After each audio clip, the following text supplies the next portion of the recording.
Yeah, we're going to talk a little bit about some of my life experiences. I want to share with you guys a few philosophies that I've learned along the way. Many of you know my story, and I'm going to tell stories until I actually get some slides up here to be able to go from.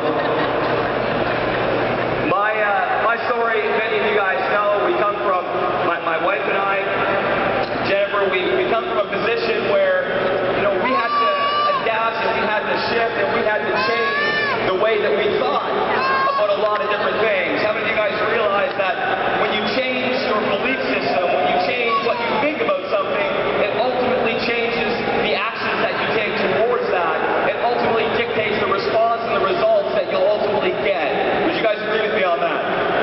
You see, Jennifer and I, we didn't come from a silver spoon. We didn't come from money. We didn't come from huge successes. In fact, I'd been an entrepreneur virtually my whole life. Is there anybody as a kid that wanted to be an entrepreneur when they grew up? You know, I was that kid that had a lemonade stand. I actually, you know, went out and tried to franchise lemonade stands. I went out and had paper routes. Any paper route people here? You know, my parents really taught me the value of money. And they taught me that money doesn't always grow on what? Trees. Money doesn't always grow on trees. Money's the root of all. What a bunch of bullcrap, eh? But these were belief systems that were ingrained in me. These were things that we grew up with. And, you know, myself, I always wanted to go out and be that inspiring entrepreneur. I never wanted to have to worry about money. Did anybody grow up where there was a lot of arguing in the house about money? Money was one of the largest challenges that we grew up with. We always had everything that we needed, but we always heard the philosophy, we always heard the saying from my mother, you know, whenever I'd say, I want this or I want that, can I have that? Your parents would always say, you don't need that, right? Which is really a fancy way of saying we can't afford that. And I always grew up wanting to never have to worry about money. And I went out, I started many semi-successful, well, depends what you call success, really, you know. I started a business. I started a couple of businesses. I started my first business when I was 24 years old, my first major big business, you know, the one that I actually paid taxes on. And ended up bankrupting that business within the first probably about a year. And I went out and I started another business a year later. Bankrupted that business in about 2 years. I figure I was doubling my successes at that point in time. I was twice as successful that time. I was learning something. And I went out and I started another business, and guess what happened? 3 years. Failed. Went and started another one, failed. Started another one, failed. Started another one, failed. The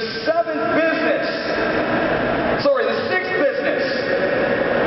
What do you think happened with that business? Finally, after failing, after failing, after failing, after failing, my sixth business that I started, what do you think finally happened at that point in time? Failed. But I adapted the philosophy that it's not how many times you get knocked down, it's how many times you what? Get up. I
slept some shakes.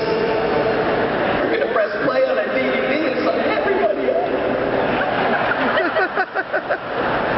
So I called him. Got everything all ready. Waiting for the influx of people. Even helped Jennifer clean. Because I was excited.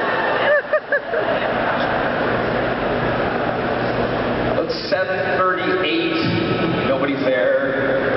You know, it's pretty warm outside. It's cold outside. Roads are bad. We'll give it another 20 minutes. Nobody shows up. Talk about heartbreaking. I said, "You've got to be kidding me, Dad! Throw me a freaking ball!"